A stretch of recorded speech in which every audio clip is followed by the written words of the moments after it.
Ang isa po sa mga pinag-uusapan ngayon ay ang Fetch AI o ang FET token.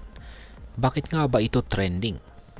Yan, simple lamang po dahil sa napipintong token burn na naglalayong bawasan ang supply nito at ang patuloy na hype ng artificial intelligence o AI dito sa mundo ng blockchain. Kaya ang tanong ay kaya ba talagang maabot ni FET ang presyong $3? Kaya yan po ang siyang ating pag-uusapan sa video na ito. Pero bago po tayo magpatuloy, ay nais ko lamang po munang bigyang linaw ang aking disclaimer kung saan ang nilalaman po ng video na ito ay hindi po ito isang financial advice. For education and information purposes lamang po ang layunin nito. Yan, umpisahan po natin sa kung ano po ang ibig sabihin ng token burn at bakit po ito mahalaga. Nito pong nakalipas na ngayon po pala, January 4, yan, ay inihayag ni Ginoong Humayun Sheikh. Yan, Humayun Sheikh. Siya po ang co-founder ng Fetch AI. Ang kanyang balak na magsagawa ng 5 million token burn sa January 10, 2025. Kaya, yan, isa po itong kaabang-abang na kaganapan. Kaya lalong-lalo na sa mga may holdings dyan ng Fetch AI. Ngayon ay sa mga bago lamang po rito ay or hindi pa nakakaalam ay ano nga ba ang token burn? Sa simpleng paliwanag ay ito po ang proseso ng permanenteng pagtanggal ng tokens mula sa circulating supply o pagbawas po nito. Ang layunin po nito ay gawing mas limitado ang supply na maaari pong magdulot ng pagtaas sa presyo dahil po sa scarcity o kakulangan sa market. Parang ganito po ito. Isipin mo na lang ang isang rare collectible na biglang binawasan ng mga available units. Kaya ano po ang mangyayari kapag ganyan? Siyempre, tataas ang value ng mga natitirang items. Kaya ganito rin po ang inaasahan sa token burn ng FET. Ngayon ay ano po ang kaugnayan ng AI hype sa FET token? Bukod po sa token burn ay isa pang bagay na nagtutulak sa pagtaas ng presyo ng FET ay ang hype sa AI. Sa katunayan, ang Fetch AI ay bahagi na po ngayon ng Artificial Super Intelligence Alliance or ASI matapos po ang strategic merger nito sa Ocean Protocol at Singularity Net. Ang ASI ay layunin pong magbigay ng decentralized na alternatibo sa centralized AI platforms na malalaking tech companies. Ang pagsasama-sama po ng resources ng tatlong malalaking project ay nagbibigay po ng mas malaking kakayahan para makadevelop ng decentralized AI technologies. Kasama na po rito ang pagbuo ng bagong ASI token na maaari pong magpataas pa ng demand para sa FET. Ngayon ay paano po naapektuhan ng token burn at saka AI hype ang presyo ng FET? Sa kasalukuyan, ang presyo po ng FET ay nasa $1.47. Tumaas po ito ng 2% sa nakalipas na 24 oras.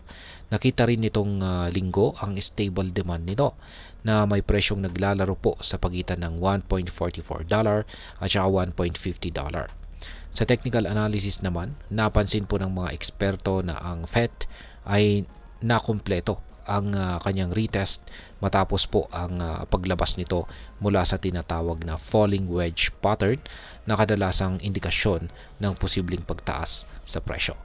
Kaya ayan po yung chart na nagpapakita po sa falling wedge pattern at ang breakout na naganap dito. Ayon po kay CW, isang popular na market analyst, maaaring maabot po ni FET ang presyong $2.25 kung patuloy po itong hindi babagsak sa kanyang previous low. Samantala, ayon po sa isang analyst na si Scient, ang presyo po ng FET ay posibleng umakyat hanggang $3. Ngunit may babala rin na kung babagsak ito sa $1.365 na support level, maaari po itong bumagsak hanggang 0.8. Kaya habang mataas ang potensyal, may mga risk pa rin na dapat isaalang-alang. Ngayon ay bakit po tumataas ang interest sa mga AI coins ngayon? Hindi na po bago ang hype sa mga AI coins tulad po ng FET. Sa panahon ngayon ay maraming industriya ang tumututok sa paggamit ng mga artificial intelligence upang gawing mas efficient ang kanilang operasyon. Sa blockchain space, ang AI ay nagiging pangunahing bahagi po ng decentralized finance or DeFi, data sharing at automation. Dahil dito, nagiging mas mataas po ang demand para sa mga tokens tulad po ng FET na may kinalaman sa AI development. Ngayon ay ano naman po ang maaaring maging epekto nito para sa atin bilang mga Pinoy crypto enthusiast? Ayan, ang napipintong token burn at ang hype sa AI ay dapat po nating bantayan. At bakit? Dahil ang mga ganitong kaganapan ay may malaking epekto sa supply at demand dynamics ng FET token. Kapag tumaas po ang demand habang bumaba ang supply, maaaring magdulot ito ng significant price rally na maaari pong magbigay ng malaking kita kung tama ang ating pagpasok sa market. Ngunit tandaan, ang crypto market ay sobrang volatile. Ibig sabihin ay mabilis po itong magbago at may mga risk na kaakibat. Kaya mahalaga po na mag-research tayo ng mabuti at huwag po tayo mag-invest ng higit sa kaya nating mawala. Ngayon ay ano naman po ang aking masasabi tungkol dito? Ang FET token ay may napakalaking potensyal, lalo na sa pagsasama nito sa decentralized AI sector. Ang token burn at ang hype sa AI ay posibleng magbigay ng short-term at saka long-term na benepisyo sa mga holders. Ngunit bilang isang trader, hindi po sapat ang umasa lamang sa hype. Ang tamang analysis, risk management at timing ang siyang susi upang magtagumpay sa ganitong klase ng investment. At ayan, hanggang dito na lamang po tayo sa video na ito mga ka-crypto. Sana po ay inyong nagustuhan ang aking paliwanag sa video na ito. Kung inyo po itong nagustuhan, pag-click lamang po ang like button nito.